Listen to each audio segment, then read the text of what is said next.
ఒక పుస్తకం చరిత్ర గతిని మార్చేసింది. కాని దాన్ని రాసింది ఎవరో తెలుసా? సమాజం చీదరించుకున్న ఒక వ్యక్తి. అసలిది నమ్మగలమా? ఈరోజు మనం మత్తయి గురించి, ఆయన రాసిన సువార్త గురించి మాట్లాడుకోబోతున్నాం. ఒక దేశద్రోహి దేవుని సాక్షిగా ఎలా మారాడా చూద్దాం. అసలు ప్రశ్న ఇదే. ఒక మనిషిని సొంత సమాజమే ద్వేషించింది, వెలివేసింది. మరి అలాంటి వ్యక్తి తరతరాలుగా కోట్లాది మంది జీవితాల్ని మార్చేసిన ఒక పుస్తకాన్ని ఎలా రాయగలిగాడు? ఈ రెండింటి మధ్య ఉన్న ఈ తేడాలోనే అసలు మత్తయి కథ ఉంది. ఇక్కడ చూడండి, మత్తయి జీవితంలో ఉన్న రెండు విభిన్న కోణాలు మనకు కనిపిస్తాయి. ఒకవైపు స్వంత ప్రజల దృష్టిలో తను ఒక పాపి, ఒక దేశద్రోహి, అందరూ వేలెత్తి చూపేవారు.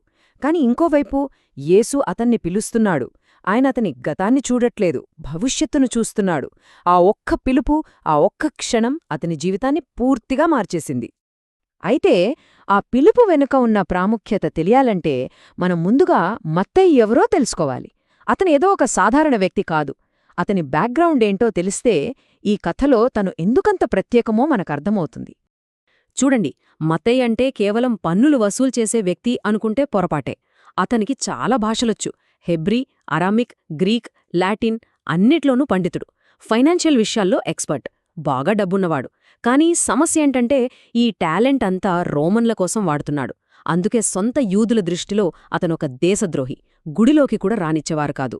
డబ్బైతే సంపాదించాడు కాని గౌరవాన్ని, మనుషుల్ని పూర్తిగా కోల్పోయాడు.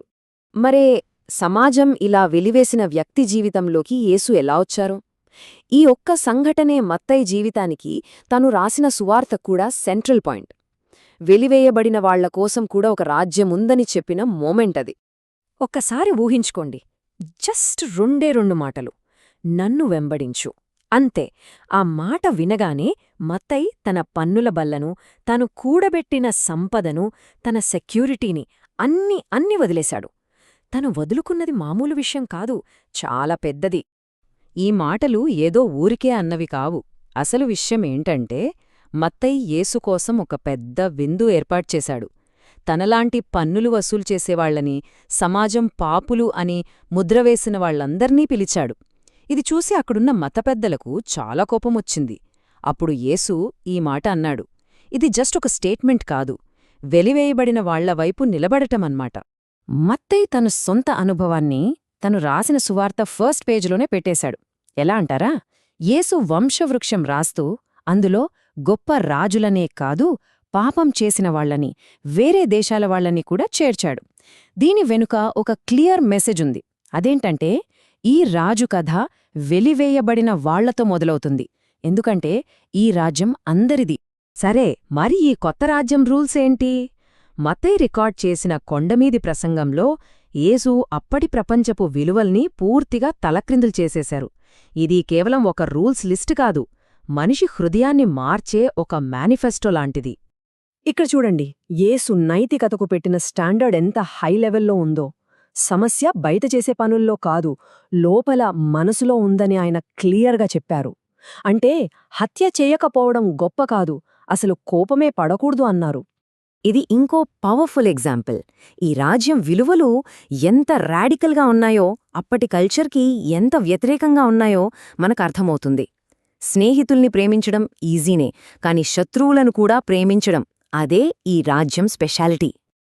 ఈ ఉపమానాలు బహుశా మత్తయికి చాలా పర్సనల్గా కనెక్ట్ అయ్యుంటాయి. ఎందుకంటే తను కూడా తన సంపదనో, ఉద్యోగాన్ని వదిలేశాడు. వాటికంటే ఎంతో విలువైన నిధిని కనుగొన్నాడు కాబట్టి ఈ రాజ్యం కోసం అన్ని వదులుకోవచ్చని ఆయనకు పర్సనల్గా తెలుసు. అందుకే ఈ మాటల్ని అంత జాగ్రత్తగా రాసుకున్నాడు.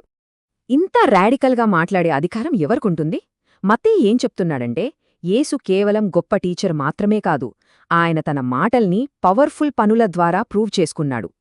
మత్తయి తన సువార్తలో రాసిన ఈ అద్భుతాలు ఏదో యాక్సిడెంటల్గా జరిగినవి కాదు. అవి ఒక్కొక్కటి ఒక్కో దానికి సింబల్ అన్నమాట. దేనిమీద? అనారోగ్యం మీద, ప్రకృతి మీద, ఆత్మల మీద, చివరికి పాపం మీద, అన్నిటిమీద యేసుకు అధికారముందని చూపించే సంకేతాలు. సహజంగానే ఈ రాడికల్ మెసేజ్, ఈ అధికారం అప్పటి పవర్లో ఉన్న వాళ్లతో పెద్ద గొడవకు దారితీసింది. ఆ గొడవ చివరికి ఆయన ప్రాణాల మీదకే తెచ్చింది. యేసు ఆ మత పెద్దల్ని సూటిగా విమర్శించారు. వాళ్లని వేషధారులు అని, సున్నం కొట్టిన సమాధులు అని పిలిచారు. అంటే బయటికి చూడటానికి చాలా అందంగా ఉంటారు, కాని లోపలంతా చావు, కుళ్ళు ఉంటుంది అని దాని అర్థం. జస్ట్ కొన్ని రోజుల్లో సీన్ ఎలా రివర్స్ అయిపోయిందో చూడండి. ఆదివారం హోసన్నా అని అరిచిన జనం శుక్రవారం వచ్చేసరికి అతన్ని సిలువ వెయ్యండి అని గోలజేశారు. ఈ డ్రమాటిక్ చేంజ్ చివరికి యేసు తన ప్రాణాల్ని మూల్యంగా చెల్లించడానికి కారణమైంది. అయితే కథ ఇక్కడితో అయిపోలేదు. యేసు మరణం నుంచి ఆయన పునరుద్ధానం అనే విజయం వైపు, అది మొదలుపెట్టిన ఒక పెద్ద మిషన్ వైపు వెళదాం. కానీ శుక్రవారం ఎండ్ కాదు. 3వ రోజుకొచ్చేసరికి సమాధి ఖాళీ, మరణం ఓడిపోయింది. యేసు చెప్పిన ప్రతి మాట నిజమని ప్రూవ్ అయింది. ఈ పునరుత్థానం మొత్తం కథనే మార్చేసింది. గేమ్ చేంజర్ అన్నమాట. వెళ్లే ముందు యేసు ఇచ్చిన ఈ చివరి ఆజ్ఞ శిష్యుల్ని కేవలం ఫాలోవర్స్గా కాకుండా అపోస్తలులుగా, అంటే మిషన్ మీదున్నవాళ్లుగా మార్చేసింది. ఇది ఆ 12 మందికి మాత్రమే కాదు, వాళ్ల ద్వారా ప్రపంచం మొత్తానికి ఇచ్చిన పిలుపు. మరి మన మత్తయి సంగతేంటి? ఆయన ఆ యేసు ఇచ్చిన ఆజ్ఞను తన లైఫ్ లాంగ్ ఫాలో అయ్యాడు. ఒకప్పుడు రోమన్లు కోసం డబ్బులు లెక్కపెట్టిన అదే చేతులు ఇప్పుడు రాజు గురించిన సువార్తను రాశాయి. మొదట యూదుల మధ్య, తర్వాత పర్షియా, ఇథియోపియా లాంటి చాలా దేశాల్లో సేవ చేశాడు. చివరికి తను నమ్మిన ఆ రాజు కోసం ప్రాణాలు కూడా ఇచ్చేశాడు. అలా తన కథను కంప్లీట్ చేశాడు. సో చివరిగా మత్తయి కథ మన ముందు ఒక ప్రశ్ననుంచుతుంది. సమాజం వెలివేసిన ఒక వ్యక్తికి కొత్త జీవితాన్ని, ఒక పర్పస్ని ఇచ్చిన ఈ సందేశం ఈరోజు మనకేం చెప్తోంది? ఒక రాజు తన రాజ్యంలోకి పాపుల్ని కూడా పిలుస్తున్నాడు అని ఈ వార్తతో మనమేం చేయాలి? ఆలోచించాల్సిన విషయం.